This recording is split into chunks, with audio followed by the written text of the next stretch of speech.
దక్షిణ తెలంగాణకు కాంగ్రెస్ ఊరట. కర్ణాటక వైపు నుంచి నరుక్కొస్తున్న బనకచెర్ల బాబట. కృష్ణాను ఏపీకి దారదత్తం చేస్తున్న రేవంత్ రెడ్డి సర్కారట. జూరాల శ్రీశైలంపై కుతంత్రం, రాజకీయ వైరుధ్యాలు పక్కకు నెట్టి ఒక్కటైన కర్ణాటక ఏపీ అట.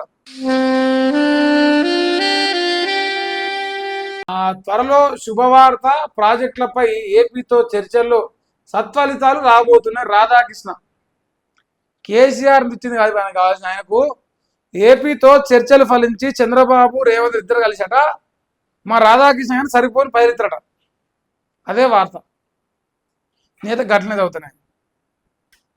కేసీఆర్ రాసిన మరణ శాసనాన్ని తొలగించబోతున్నాం. పాలమూరు రంగారెడ్డి డిండి పథకాలకు నికర జలాలకు సమ్మతి తెలిపి ఎన్ఓసి ఇస్తేనే తదుపరి చర్చలుంటాయి. న్యాయమైన వాటా నుంచి చుక్క నీటిని కూడా వదులుకోము. జల వివాదాల పరిష్కారాన్ని చివరిదాకా ప్రయత్నిస్తా. పాలమూరు పంపులు లిఫ్టులతో కేసీఆర్ ఇంట్లో కనకవర్షం కురిసింది. గతంలో భారీగా అప్పులు, ఇప్పుడు అవసరమైన తేలేని స్థితి. 2 ఏళ్లలో పాలమూరు ప్రాజెక్టులన్నీ పూర్తి చేస్తాం. పాలమూరు ప్రాజెక్టుల పరిశీలన తర్వాత సీఎం రేవంత్ రెడ్డి మోదీతో రాజీనామా చేస్తే రాహుల్ను ప్రధాని చేసుకుంటామని వాకింగ్ వీకిన్ పట్టు. ఈ ఉన్న ఆయన విక్తా అంటట, మరి రేపు వచ్చిన ఆయన విక్తా అంటే ఇక మరి చూసుకోరు.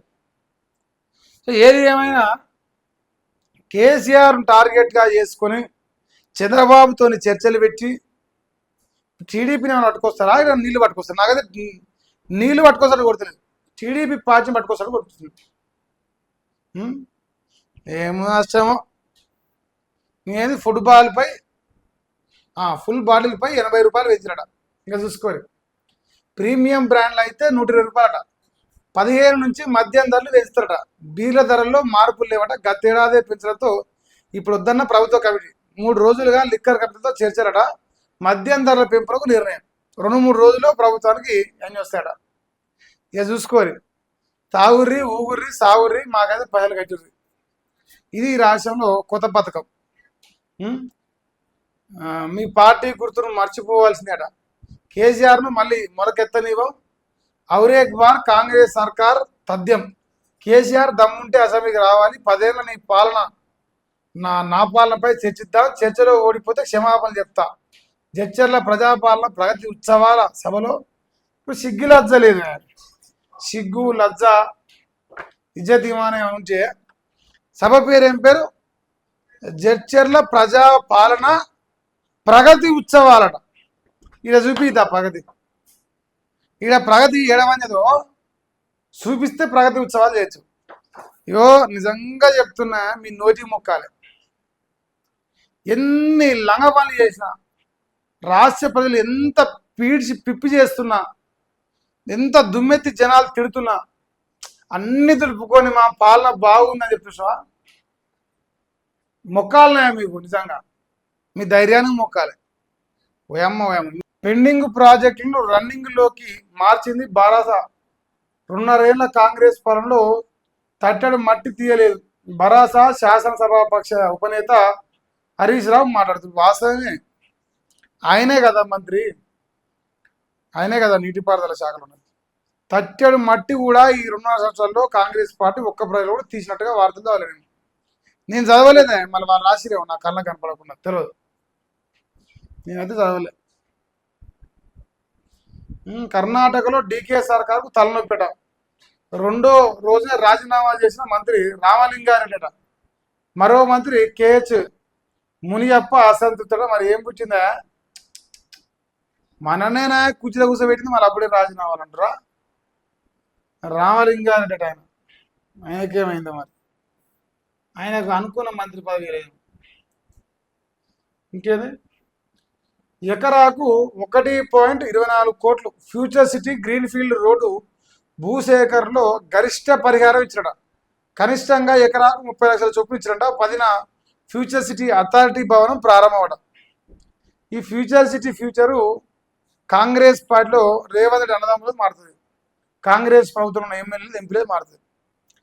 పరిహారమే 1,20,00,000 అంటే దాని యాక్చువల్ మార్కెట్ వాల్యూ ఎన్ని కోట్లు ఉందో లెక్కేసుకోవాలి, అంచనా. అది చెప్పారు అన్నగారు. సుప్రీమే ఇలా చేస్తే ఎలా? ఎన్నికల పిటిషన్ను సత్వరం పరిష్కరించాలనే తన తీర్పును తానే విస్మరిస్తే ఎలా? 6 ఏళ్లు పెండింగ్లో ఉంచి మళ్ళీ మా వద్దక న్యాయ వ్యవస్థపై పరిహాసానికి ఈ కేసే రుజువు. ఇలాగైతే భారత్ కూడా నిరంకుశ దేశాల సరసన చేరే ప్రమాదం ఉంది. మద్రాసు హైకోర్టు న్యాయమూర్తి జస్టిస్ జయచంద్రన్ ఘాటు వ్యాఖ్యలు. ఓడిన నేతని 10 ఏళ్ల తర్వాత విజేతగా ప్రకటిస్తూ తీర్పించాడు. డిఎంకేనా అన్నా డిఎంకేనా? ఆ గాలి విషం, ఆ నీరు విషమేట. ఒక్క గుటక నీరు తాగలేవు, 10 నిమిషాలు గాలి పీల్చలేమట. కాలుష్య కారక పరిశ్రమలు, డంపింగ్ యార్డులతో దుండిగలు గాగిల్లాపూర్లో పలు తాండాల ప్రజలకు నరకం. వాయు జల కాలుష్యంతో ప్రజలు ఆసుపత్రుల పాలవుతున్నారు. గర్భసంచి, కిడ్నీ, గుండె, ఊపిరితిత్తుల సమస్యలతో విలవిల్లాడుతున్నారు. అక్కడ 370 ఎకరాల్లో రామ్కి సంస్థ వ్యర్థాల శుద్ధి కేంద్రాట. నిబంధనలు పాటించట్లేదు అంటున్న స్థానికులు పట్టించుకొని పిసిబి. రామ్కి అంటే ఇది రియల్ ఎస్టేట్ కంపెనీ కదా. దుండిగల్ తాండాను ఆనుకొని ఉన్న వ్యర్థాలను శుద్ధి కేంద్రంగా ఇక పెట్టరు. అంటే అక్కడ 10 నిమిషాలు గాలి నిలిచలేమంట, 10 నిమిషాలు బతకలేమంట. కానీ వాళ్ళ జీవితం అక్కడనే బతుకుతున్నారు. మరి ఎందుకు? దుండిగల్ ఇప్పుడు రేవంత్ రెడ్డి గారు ఈ వెస్ట్ జోన్లో 10 క్రషర్లు నడుస్తున్నాయి. అక్రమంగా 10 క్రషర్లు నడుస్తున్నాయి. ఎవడేం సొక్కం కాదు కానీ నేను నడిపిస్తున్నాను. ప్రభుత్వం లంగ పనులు చేస్తే ప్రభుత్వాన్ని నమ్ముకొని వాళ్ళు కూడా లంగ పనులు చేస్తున్నారు. ఇక నమస్తే తెలంగాణ ఒక వార్తను రాసింది, మెయిన్ పేపర్ చూసుకోవాలి. దక్షిణ తెలంగాణకు కాంగ్రెస్ ఊరట. కర్ణాటక వైపు నుంచి నరుక్కొస్తున్న బనకచెర్ల బాబట. కృష్ణాను ఏపీకి దారదత్తం చేస్తున్న రేవంత్ రెడ్డి సర్కారట. జూరాల శ్రీశైలంపై కుతంత్రం, రాజకీయ వైరుధ్యాలు పక్కకు నెట్టి ఒక్కటైన కర్ణాటక, ఏపీ అట. కృష్ణా, తుంగభద్ర, భీమాపై కొత్త ప్రాజెక్టులకు పన్నాగం తలూపుతున్న తెలంగాణ ప్రభుత్వం అట. ఇక్కడ మొత్తం బొమ్మ, ఇక్కడ మ్యాప్ వేసిరు. జూలార ప్రాజెక్ట్ అట. ఇంకేమున్నాయి ప్రాజెక్టులు? ఏంది తుంగభద్ర అట, ఇక్కడ మంచి బొమ్మలు వేసిరు.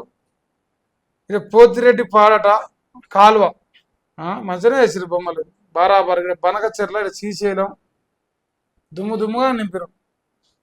కేసీఆర్ హయాంలో నిర్మించిన తుమ్మిళ్ళ ప్రాజెక్ట్ అని గ్రీన్ మార్క్ వేసిరు ఒకదానికి. ఇక పాలమూరు రంగారెడ్డికి చంద్రబాబు ఎన్ఓసి ఇస్తారని కేంద్ర ప్రభుత్వం వింత ప్రతిపాదన. ఒప్పందానికి సిద్ధమైన రాష్ట్ర ప్రభుత్వం. శుభవార్త అంటూ సీఎం రేవంత్ రెడ్డి హడావిడి. బ్రిజేష్ ట్రిబ్యునల్ విచారణ తుదిదశకు చేరుకున్న తరుణంలో డేంజర్ గేమ్. బనకచెర్ల ఒప్పందం పూర్తికి తెర వెనుక వేగంగా కదులుతున్న పావులు. 80,000 కోట్ల ప్రాజెక్టు కోసం ఢిల్లీ కేంద్రంగా బాబు కీలుబొమ్మలాట.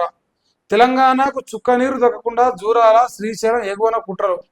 కర్ణాటకలో బ్యారేజీ బరాజ్ల నిర్మాణానికి తెలంగాణ ఒప్పందం. తుంగభద్ర, కృష్ణా, భీమా జలాల్ని ఒడిసిపట్టేలా ఒక్కటైన ఏపీ, కర్ణాటకలో కీలక అనుమతుల సాధనకు పరోక్షంగా బాబు సహకారం. ఇదే జరిగితే పాలమూరు ప్రాజెక్టులన్నీ పడావు పడతాయి. దక్షిణ తెలంగాణ ఎడారైతుంది.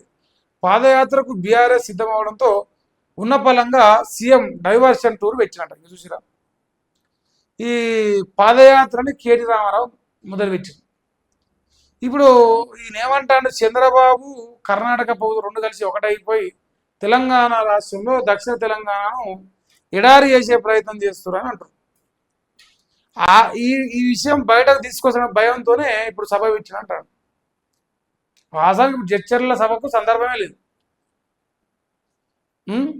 ఇది నమస్తే తెలంగాణ బ్యానర్ ఐటమ్ రాసింది. అంటే నీళ్ల విషయం గురించి మాట్లాడితే, నీళ్ల విషయంలో బీఆర్ఎస్ పార్టీలో హరీష్ రావు గారికి, రేవంత్ రెడ్డి ఏమంటారు, కేసీఆర్ గారికి, దాంతోపాటు జగదీష్ రెడ్డి గారికి, వీళ్ళ ముగ్గురికి మించిన నాలెడ్జ్ కాంగ్రెస్లో ఒకరికి లేదు. పోనీ వీళ్ళ ముగ్గురికి సరితూగే నాలెడ్జ్ కూడా ఉండలేదు నీళ్ళ విషయంలో. ఆ విషయంలో అంత డీప్ నాలెడ్జ్ ఉన్నది వీళ్ళకి ఏమిట్లుందంటే ఎగ్గొట్టుట్లా, ముంచుట్లా, దోసుట్లా దీంట్లో ఉన్నది. మరి ఏం చేద్దాం? ఉమ్, ఏముందా? మలేషియాలో నేడు లాస్ట్ అవతారం వేడుకలు జరుగుతుంట మరి ఈయన ఘన స్వాగతం అంటారు. ఆ?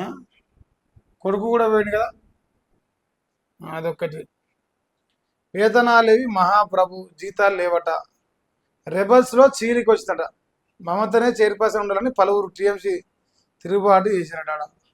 బీఆర్ఎస్కు డిపాజిట్ వస్తే నా పేరు మార్చుకుంటా, అప్పుడు తొండలేటి అని పెట్టుకో.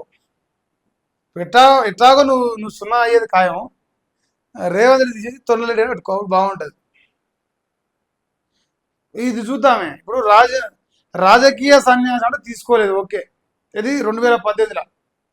ఇప్పుడు అట్లీస్ట్ ఈ పేరన్నా మార్చుకుంటే చూద్దాం. అక్షరాలు నీకు ఆ వాసనకి ఆ పేరు కూడా రోజు జనాలు తిట్టి తిట్టి ఆడిపోస్తున్నారు. అందుకే పేరన్నా మార్చు, పట్టణన్నా నీ పేరు మార్చుకుంటే అందరు తెలియకుండా ఉంటుందిగా.